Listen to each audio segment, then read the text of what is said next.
નમસ્તે વિદ્યાર્થી મિત્રો. આપણે બે વિઘ્નો જોઈ ચૂક્યા છે. કુલ 4 વિઘ્નો દર્શાવ્યા છે.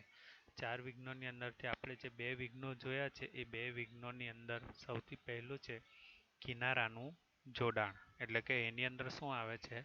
વ્યક્તિનો આહાર, નિંદ્રા અને ભય. આ જે વિઘ્ન છે એ વિઘ્ન તમારે યાદ રાખવાના છે. 4 વિઘ્નો. પ્રથમ વિઘ્ન કિનારાનું જોડાણ.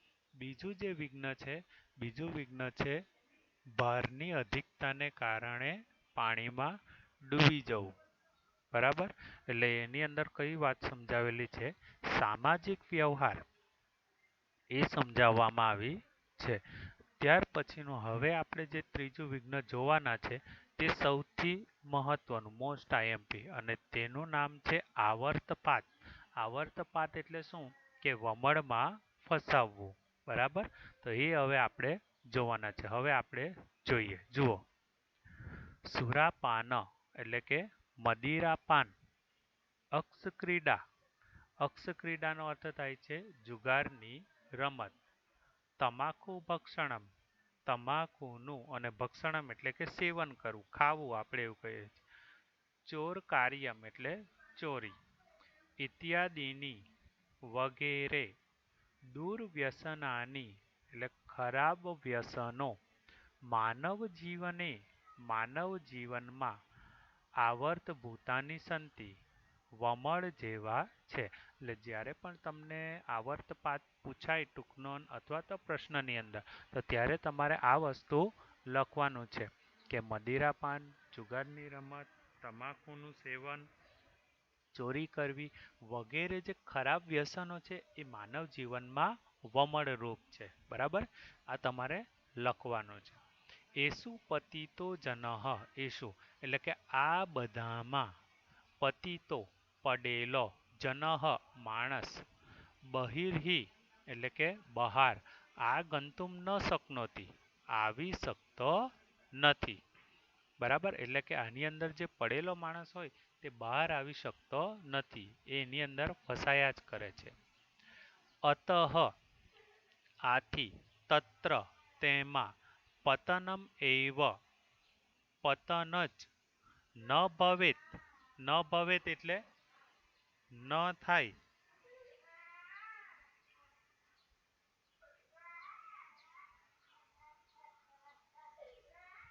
તાદૃશઃ પ્રયત્નમ તેવો પ્રયત્ન સતતમ કરણ્યો ભવતિ. સતતમ એટલે સતત, કરણ્યો એટલે કે કરવાનો અને ભવતિ એટલે હોય છે. યે જનાઃ વ્યસનેષુ પતિતા સંતિ. યે જનાઃ. યે એટલે કે જે, જનાઃ એટલે માણસો, વ્યસનેષુ વ્યસનમાં, પતિતો એટલે કે પતિતો સંતિ પડેલા છે, તે એટલે કે તેઓ, તરંતઃ. તરંત એટલે કે તરવું. પાણીમાં જ્યારે પડે છે ત્યારે આપણે તરીએ છીએ. તરંતઃ એટલે કે તરવા, અપી એટલે છતાં, તરવા છતાં પણ, એકસ્મિન્ન સ્થાને. એકસ્મિન્ન સ્થાન એટલે કે એક જ, સ્થાને એટલે કે સ્થળે, પરિતઃ ભ્રમંતી. પરિતઃનો અર્થ થાય છે ચોમેર અને ભ્રમંતી એટલે કે ફરતા રહે છે. કેમ? તો પેલું વમળ ગોળ ફરે છે પાણીની અંદર. બરાબર? તો એની અંદર એ ગોળ ફરે છે તેને કારણે માણસ તરે છે તો આપણને એવું લાગે છે કે આપણે આગળ જઈ રહીએ છીએ, પણ એવું નથી. પણ આપણે એ વમળની ફરતે જ ગોળ ફર્યા કરીએ છીએ. બરાબર?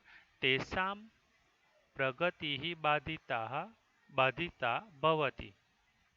તેષામ એટલે કે તેમની, પ્રગતિ એટલે કે પ્રગતિ, બાધિતા એટલે કે અટકી જાય છે. ભવંતી. બરાબર? તેમની પ્રગતિ અટકી જાય છે. તતસ્તે. તતસ્તે એટલે પછી તેઓ, સુખાદિ રૂપમ સુખ રૂપી, સંસાર સમુદ્રમ સંસાર સાગરને, પ્રાપ્તુમ ન અહર્તિ મેળવી શકતા નથી. મેળવી શકતા નથી. બરાબર. તો આ જે વિઘ્ન છે એ વિઘ્ન તમારે યાદ રાખવાનું છે. બરાબર. હવે આગળનું વિઘ્ન જોઈએ. પરિવારત મુખત્વમ એવ નદી જલ વિયોગ. ચાલો. પરિવારત મુખત્વમ. પરિવારત એટલે કે પરિવારથી અને મુખત્વમ એવ એટલે કે વિખુટા એવ એટલે એ જ. નદી જલ વિયોગ નદીના જળથી વિખુટા પડવાનું છે. બરાબર. પરિવારથી વિખુટા એ જ નદીના જળથી વિખુટા પડવાનું છે. સામાન્યતયા પરિવારે સામાન્યતયા એટલે સામાન્ય રીતે પરિવારે પરિવારમાં નિવસંત રહેતા અને એવ એટલે જ સામાન્ય રીતે પરિવારમાં રહેતા જ વયમ આપણે સંસાર સમુદ્રમ સંસાર સાગરમાં પ્રાપ્તુમ એટલે પહોંચવા સમર્થાહ ભવામહ સમર્થ થઈએ છીએ. બરાબર. એટલે આપણે સંસાર સમુદ્રે અમુક વ્યક્તિઓ સમર્થ હોય તો તે સમર્થ આપણે હોઈએ છીએ. પરંતુ એનાથી શું થાય છે એ જુઓ.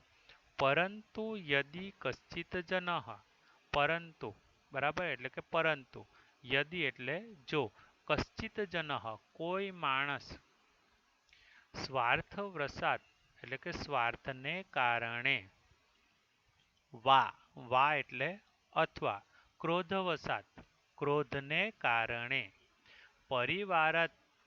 પરિવારથી પ્રતિમુખો ભવતી. પ્રતિમુખો એટલે આપણે ઉપર જોઈ ગયા.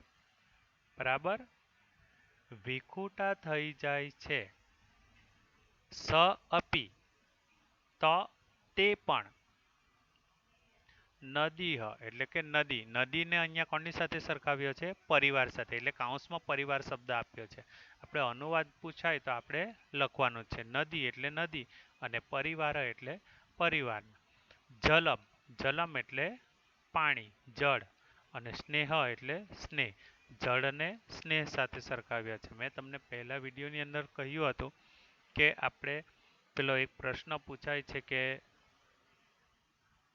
નદી અંદર પ્રેમરૂપી પાણી વહે છે. બરાબર. અને એની અંદર આપણે લાકડાના ટુકડા સમાન છે. આપણો પરિવાર જે છે એની વાત કરી હતી. બરાબર. એ પ્રથમ વિડીયોની અંદર એ જ વસ્તુ અહીંયા સમજાવી છે.